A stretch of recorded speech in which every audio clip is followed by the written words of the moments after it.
Ya tadi kan siswanya atau yang anak didiknya Mbak Isti di sana itu rata-rata dari usia SD sampai SMP kan ada di sana.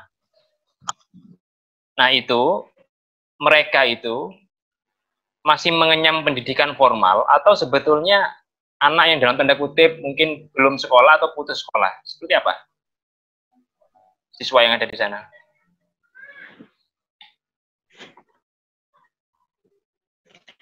Oke, jadi anak-anak yang ada di sini itu adalah anak-anak yang memang duduk di bangku sekolah, kayak SD, SMP, karena memang di awalnya kan memang anak-anak yang datang itu adalah anak-anak tetangga lah gitu, bisa dibilangnya begitu kan.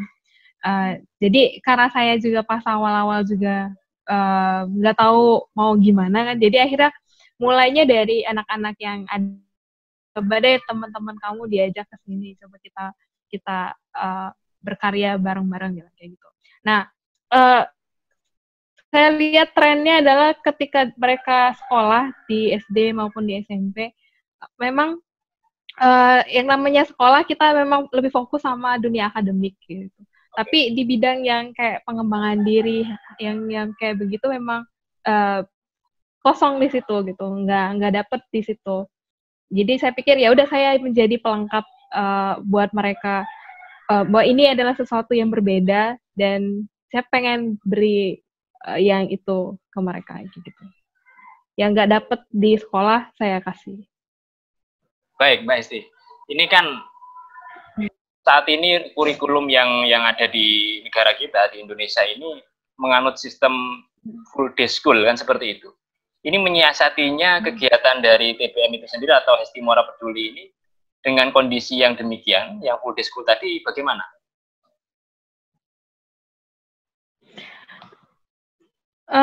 Makanya itu saya sasarannya itu anak SD sama anak SMP. Karena anak-anak di usia segitu mereka nggak full day. Mereka sekolahnya itu memang sekolah yang nggak full day gitu. Nah, terus juga nggak full day. Dan kenapa saya pilih SD sama SMP? Satu, anak-anak SD dan SMP itu masih kreatif sekali. Yang kedua, mereka punya banyak waktu luang. Dan sayang banget waktu luangnya nggak dipakai untuk sesuatu yang lebih produktif. Dan yang ketiga, kalau kita mau mengubah kalau kita mau mengubah peradaban, ya mulainya memang dari anak-anak kayak gitu. Saya pikirnya kayak gitu. Ini menarik nih, ada semacam quote yang saya tangkap dari Mbak Esti. Kalau kita ingin mengubah peradaban, mulailah dari anak-anak. Ini menarik sekali. Karena memang anak-anak ini adalah cikal bakal generasi penerus kita. Oke, Mbak Esti, begini. Ini ngomong-ngomong masalah tadi, ketika Mbak Esti pertama kali terjun ke dunia ini, apa respon dari masyarakat sekitar Mbak Esti? Karena ini kan segmennya adalah anak-anak yang tentunya mereka masih butuh pelayanan atau butuh kasih sayang orang tua. Ini bagaimana respon masyarakat sekitar? Jadi anak-anak yang datang ke tempat saya itu memang bukan tipe anak-anak rumahan. Jadi mereka memang anak-anak yang memang biasa bermain di luar kayak gitu kan. Nah, biasanya memang sebelum ada TBM mereka tuh memang suka main di lapangan di samping TBM gitu kan. Nah, jadi saya pikir ya udah deh mindahin aja tempat mainnya mereka ke TBM kayak gitu. Nah, orang tua mereka ya ngerasa nggak ada masalah karena memang pun nggak ada TBM juga anak-anaknya main aja kan maksudnya gitu. Dan ketika ada TBM orang tuanya oh anak aku di sana, dia bilang kayak gitu kan. Ya udah nggak apa-apa. Terus anak-anaknya juga ketika mereka izin dari rumah kayak Bu, ya aku mau ke TBM, mau ke tempat Mbak Esti, ya udah silakan aja gitu. Terus juga ketika ada kegiatan kayak misalkan ada acara-acara tertentu, ya dihubungin ke rumahnya, dimintain izin, Bu, saya mau ngajak anak-anak ini ke situ kayak gitu. Ya udah dikasih izinnya kayak gitu. Memang hubungan sama orang tuanya ya atas dasar kepercayaan lah gitu. Jadi kayak orang tuanya percaya bahwa anaknya ke sini baik, terus juga ya ketika anak-anaknya memperoleh sesuatu yang berguna, ya saya pikir ya nggak ada alasan buat nggak nyuruh kayak gitu. Oke, Mbak Esti. Selama Mbak Esti menjalankan atau mendirikan TBM ini di bawah naungan Hesti Mora Peduli ini, apakah Mbak Esti memberikan ya semacam target-target tertentu, nanti kamu kalau sudah sekian bulan atau mungkin 1 semester harus bisa begini, atau mengalir saja itu Mbak Esti? Jadi anak-anak itu misalnya jumlah orangnya kan dalam kayak berapa puluh orang gitu. Misalnya ada sekali datang mereka tuh kalau sekarang ada sekitar 30-an orang yang aktif banget gitu. Aktif dan mereka biasanya memang saya punya semacam apa ya bilangnya. Saya bilangnya kayak gini, Dek, kalian bebas mau pakai apapun fasilitas yang ada di TBM, apapun itu pakai aja. Terus kalau kalian mau ngapain aja boleh, tapi syarat untuk tetap ada di sini adalah satu, kalian ada progres satu aja udah cukup buat saya bilang gitu. Satu aja dari hal-hal yang kalian suka aja, kayak misalkan mereka sukanya nari, oh ya udah berarti progresnya adalah dia belajar satu tarian misalnya gitu. Atau anak-anak yang di dunia fotografi, ya udah progresnya adalah ada satu hal baru yang dia pelajari tentang fotografi per bulannya, itu nanti akan saya cek kayak gitu. Dan saya membebaskan mereka mau belajar apa aja boleh, tapi tetap harus ada progresnya. Itu adalah bentuk tanggung jawab mereka kan, bahwa mereka tuh nggak cuma main di sini, nggak cuma buang-buang waktu. Saya bilangnya kayak gitu. Kita bisa gila bareng, tapi tetap ada poin-poinnya gitu, kayak kita harus sampai ke titik itu, kayak gitu. Ya. Kayak gitu sih. Baik, sejauh ini dengan kegiatan yang sedemikian padat sepertinya, ini Mbak Hesti terjun sendiri atau ada dibantu oleh rekan-rekan yang lain? Kalau di awal-awal itu memang dibantu sama teman-teman aku. Jadi ada waktu itu ada 4 orang. Ada teman aku yang bantuin, kayak ada yang ngasih kelas menulis, terus kasih kelas tari, terus kasih kelas kreatif kayak gitu kan. Nah, tapi kesininya memang akhirnya harus dikelola sendiri. Karena emang nggak mudah kan maksudnya untuk ngelakuin hal-hal yang begini tuh. Nah, jadi ini saya cari solusi gimana supaya kegiatan tetap jalan, tapi bisa efisien ngelakuinnya. Nah, akhirnya saya terapin sama anak-anak untuk bisa belajar secara mandiri gitu. Pokoknya saya bilang, kalian di sini, kalian harus bisa belajar mandiri. Mau kayak apapun itu. Jadi kayak mau belajar tari, berarti kalian harus siap untuk bisa belajar sendiri. Nggak ada gurunya, saya bilang. Terus, fotografi juga kayak gitu, kalian harus bisa belajar secara mandiri. Caranya gimana?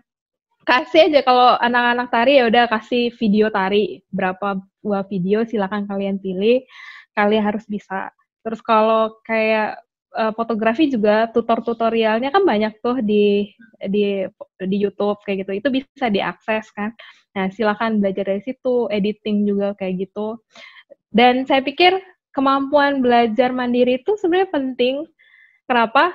Karena itu meringankan beban saya, yang pertama. Kedua, ketika mereka sudah terbiasa bisa belajar mandiri, mereka bisa melampaui ilmu yang saya punya. Jadi ilmu mereka jadi jauh lebih tinggi ketimbang saya akhirnya kan. Akhirnya bukan cuma mereka yang belajar dari saya, tapi saya juga akhirnya belajar dari mereka. Dan akhirnya kami itu semacam partner belajar jadinya. Jadi sama-sama belajar. Jadi ada anak-anak yang belajar editing, ada anak yang belajar fotografi, ada anak yang belajar tari atau segala macam. Ya udah saya juga nimba ilmu mereka juga kayak gitu. Nah, akhirnya sampai di tahap itu. Oke, artinya dengan sistem yang demikian itu, berarti di sana di TBM itu sendiri fasilitasnya juga sudah penuhi Mbak Esti untuk pembelajaran atau untuk edukasi bagi mereka ini? Ya, kalau di sini kita fasilitasnya sudah punya apa? Kemarin memang yang komputer yang dibeli itu satu komputer yang untuk editing film karena itu speknya harus tinggi kan ya gitu. Yeah. Nah, terus satu lagi komputer dari hibah dari perpustakaan kan. Memang speknya terbatas tapi bisa dipakai untuk editing foto atau buat poster, buat flyer kayak gitu. Dan bisa juga dipakai buat apa browsing segala macam. Dan ada apa wifi juga 2 sama apa lagi kamera terus apa proyektor untuk belajar bareng segala macam. Semuanya terpenuhi. Baik. Dilengkapi terus menerus lah. Dilengkapi terus. Baik. Sejauh ini Mbak Esti dengan dukungan penuh dari keluarga juga, kemudian juga warga sekitar, kemudian juga memberikan rasa kepercayaan kepada Mbak Hesti. Apa suka duka Mbak Hesti menjalani aktivitas pengelolaan atau mengelola aktivitas TBM itu sendiri? Apa suka dukanya Mbak Hesti? Sukanya dulu apa dukanya dulu ya? Boleh, terserah. Apa ya? Mau apanya dulu ini? Boleh dukanya dulu. Kayak dukanya dulu kali ya. Ya, boleh. Kalau dukanya sih banyak dukanya enggak. Dukanya itu satu meluruskan niatnya dulu. Kayak maksudnya tuh kayak gini. Di awal-awal kan saya cuma bisa ngomong kan. Saya nggak punya bukti. Jadi anak-anak tuh juga bingung kan. Ini saya tuh disuruh-suruh kayak gini tuh mau ngapain sih gitu. Mereka nggak paham gitu kan. Pun saya bilang, Dek, kita tuh mau kayak gini. Tapi mereka kan nggak ngerti. Anak-anak tuh lebih cepat ngerti dengan sesuatu yang bisa mereka lihat gitu. Yang mereka alami kayak gitu kan. Kayak misalkan mau buat film, terus filmnya apa sih? Kami ini ngapain sih disuruh syuting kayak gini tuh? Nggak ngerti mereka tuh. Nah, akhirnya kan setelah saya buatin filmnya jadi, terus akhirnya ikut kompetisi, mereka ikut juga di sana dan ngerasain menang tuh rasanya kayak apa. Nah, baru saat itu, setelah itu mereka paham, oh, kami itu disuruh kayak gini tuh untuk itu. Nah, kayak gitu. Jadi dari situ baru lebih terarah dan anak-anak jauh lebih mudah ngarahinnya. Terus dukanya lagi apa ya? Yang banyak dukanya tuh di awal-awal kayaknya, karena masih belum jelas semuanya kan. Kayak ngatasin problem anak-anak remaja kayak sekarang kan ada kayak anak-anak udah mulai pacaran di lokasi, nah hal-hal yang kayak gitu. Terus saya juga waktu itu juga kesulitan menegaskan bahwa aturan main kita tuh kayak apa. Nah, jangan sampai anak-anak yang malah jadi pengaturnya, rule-nya harusnya rule-nya tetap saya yang pegang walaupun sebebas apapun itu kayak gitu. Kayak misalkan rule-nya nggak boleh pacaran di sini, terus nggak boleh ngelakuin hal-hal yang tidak benar di sini, terus juga berbahasa juga dengan bahasa yang baik kayak gitu. Terus apalagi ya dukanya, kalau nggak punya dana mungkin tuh duka mendalam. Kayak takut kurang dana, iya kayak misalkan aduh mau kegiatan apa terus kurang dana. Terus juga kalau kemarin ada program sharing tuh lebih ke kayak apa ya, sharing profesi gitu. Jadi ada profesi tertentu yang kami undang ke TBM terus kasih materi ke anak-anak gitu. Kayak profesi apapun itu. Nah, itu memang berjalannya baru 4 kali dan memang rada susah sih mengundang orang ke tahun baca tuh. Apalagi kalau ya nggak ada profitnya gitu. Mungkin emang rada susah. Apalagi dukanya karena TBM itu nggak mengikat seperti sekolah. Jadi anak-anak tuh bisa datang dan pergi kapanpun yang mereka mau kan. Nggak ada ikatan seperti sekolah kan. Nah, jadi akhirnya dukanya adalah ketika anak-anak akhirnya nggak datang lagi ke TBM gitu. Jadi kayak yang wah gitu, anak-anak kayak gitu udah nggak datang lagi, ya gitu nggak datang lagi gitu. Ya datang juga tetap ada, tapi yang nggak datang akhirnya oh ya udah deh gitu. Mungkin mereka punya mimpi-mimpi yang lain gitu, ya nggak apa-apa. Itu sih dukanya. Yang sukanya banyak banget. Kayaknya momen-momen terbaik dalam hidup saya itu adalah di TBM karena apa ya, sama mereka tuh jadi kayak keluarga. Saya nggak punya adik sama sekali. Jadi biar tahu rasanya punya adik, jadi saya rangkul aja adik-adik orang, diaku-akuin. Oh, Kayak gitu, terus iya kan. Jadi sama mereka tuh lebih dari sekedar anak, lebih dari sekedar adik-adik. Kayak kita tuh jadi semacam, ya saya bilang partner belajar, partner gila, partner apapun lah gitu. Kerja juga, ya. dan segala macamnya. Dan sama mereka sih asik banget. Saya jadi kayak punya kesempatan untuk menjadi anak-anak kembali di usia sekarang. Itu Oh, poinnya. baik. Kayak Baik, gitu sih.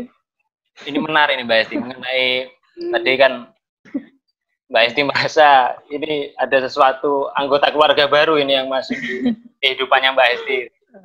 Baik, adakah Mbak Esti mungkin suatu ya kalau boleh dikatakan prestasi barangkali yang itu menyentuh Mbak Hesti yang pernah dicapai sampai saat ini kira-kira, atau sesuatu hal-hal yang positif yang membuat Mbak Hesti mungkin tersentuh dan ini membanggakan dan ini layak untuk diceritakan ke generasi berikutnya, ada nggak yang seperti itu Mbak Hesti sejauh ini? Sejauh ini kita tuh udah ikut kompetisi film itu berapa kali, 17, 18, kayak udah 5 kali ikut kompetisi dan itu juara. Ada beragam sih, ada yang juara filmnya, ada yang juara atributnya kayak misalnya aktris terbaik, fotografi kayak gitu. Jadi udah dapat penghargaan banyak sama mereka. Terus juga kami punya apa namanya kayak project-project bareng. Tapi sebenarnya hal-hal terbaiknya sebenarnya bukan itu sih. Maksudnya meraih memang rasanya luar biasa dan itu pengikat kami semua di sini. Tapi momen-momen terbaiknya justru adalah hal-hal yang gak tercapture oleh kamera dan gak sempat di-share di sosial media. Jadi di mana kebersamaan kami yang sehari-hari ya rutin, yang biasanya suka makan bareng, ngobrol. Nah, aktivitas ngobrolnya itu yang mahal. Gitu. Itu nggak di-share tapi itu momen yang paling kesan kayak gitu sih. Itu yang kebahagiaan yang paling hakikinya di situ. Ya. Bisa duduk bersama terus bisa ngobrol. Gitu. Artinya di sini ada sesuatu nilai yang itu tidak bisa dilukiskan dengan sebuah prestasi, sebuah piala, sebuah uang, mungkin seperti itu Mbak Esti ya. Iya, benar. Baik. Lebih dari itu. Lebih dari itu. Baik, Mbak Hesti, apa harapan Mbak Hesti ke depan terkait dengan yayasannya Mbak Hesti ini? Saya berharapnya untuk TBN, saya berharap nari hidup jalan, yaitu bisa jadi apa namanya, ya bisa jadi penghidupan bagi anak-anak yang berkecimpung di situ, dan itu bisa support apa namanya kegiatan-kegiatan juga, dan akhirnya saya pikir jadinya kayak gini, anak-anak itu membiayai pembelajaran mereka secara mandiri gitu. Saya pengennya kayak gitu. Jadi mereka bisa berproses, terus masih bisa bahagia dan ya menjalani hidup mereka dengan baik lah. Depannya mau buat program-program yang dimana anak-anak yang sudah jadi sekarang itu jadi kayak baru-baru gitu, merekrut anak-anak yang baru, terus mereka diarahin juga kayak gitu sesuai dengan minat dan bakatnya. Saya pikir sih itu dulu deh kayaknya. Kalau terlalu tinggi nanti takut nggak nyampe. Atau terus ikut ya paling deket sih kami mau ikut kompetisi film juga, dan itu filmnya masih diedit dan belum kelar-kelar. Kalau boleh tahu karena ilmunya masih minim. Kalau boleh tahu di mana Mbak sih ikutnya? Mungkin di tingkat nasional barangkali atau? Kalau ini mau ikut yang tingkat provinsi dulu. Kami itu kan biasanya ikut bukan yang siswa gitu, bukan dari sekolah kan, tapi memang ikut yang umum. Jadi kami dewasa lainnya gitu. Oke, gitu. Mbak Hesti, apa pesan-pesan yang bisa Mbak Hesti sharekan kepada generasi muda kita sehingga banyak generasi muda kita itu tidak lagi galau, tidak lagi panik, sehingga punya rasa optimis, sebagaimana Mbak Hesti memberikan rasa optimis pada perbincangan kita pada kesempatan kali ini? Saya pikir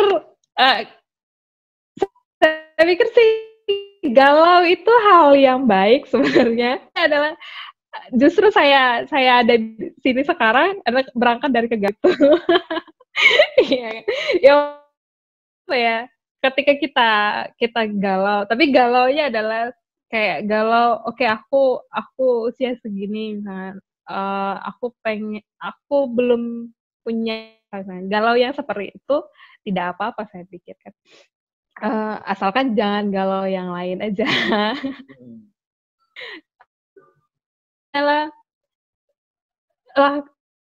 Lakuin aja apa yang kita pikir baik untuk diri kita. Terserah orang mau ngomong apa. Kalau kita udah ketemu yang kita mau tuh seperti apa, omongan orang lain di luar sana tuh kayak nggak akan ngaruh ke diri kita gitu. Terus fokus aja untuk beberapa waktu mencari tahu jati diri kita, menggali lebih dalam, dan kalau kita udah nemuin itu benar-benar berharga untuk kita dapetin gitu. Jadi sabar aja, istiqomah selalu, dan it's worth to fight for. Itu rasanya gitu. Oke, Mbak Hesti, terima kasih ini atas sharingnya, waktu yang Mbak Hesti berikan kepada kami di perbincangan kali ini. Ini tentunya sangat menarik dan bisa memberikan inspirasi bagi kita semua. Baik sahabat Lorong Edukasiku dimanapun Anda berada, demikian perbincangan kami dengan founder TBM Hesti Mora yang berada di Sumatera Selatan, tepatnya di Lubuk Linggau, Kabupaten Lubuk Linggau. Semoga ini menginspirasi bagi kita semua sehingga tergerak hati kita, tergerak pikiran kita untuk bisa berkarya di usia muda. Ingat pesan Mbak Hesti tadi, bahwasanya kebahagiaan yang hakiki itu bukan dilihat dari seberapa besar uang yang kita dapatkan, seberapa besar prestasi yang kita dapatkan, tapi apa yang kita lakukan bisa menjadi manfaat bagi banyak orang dan itu mendatangkan kebahagiaan bagi kita semuanya. Oke Mbak Hesti, terima kasih. Salam untuk adik-adik di TBM Hesti Mora, salam keluarga di sana. Semoga senantiasa diberikan kesehatan, dilindungi oleh Allah Subhanahu wa taala sehingga tetap semangat untuk berkarya. Ya. Baik, assalamualaikum warahmatullahi wabarakatuh. Oke, sama-sama nih. Assalamualaikum warahmatullahi wabarakatuh. Waalaikumsalam warahmatullahi wabarakatuh.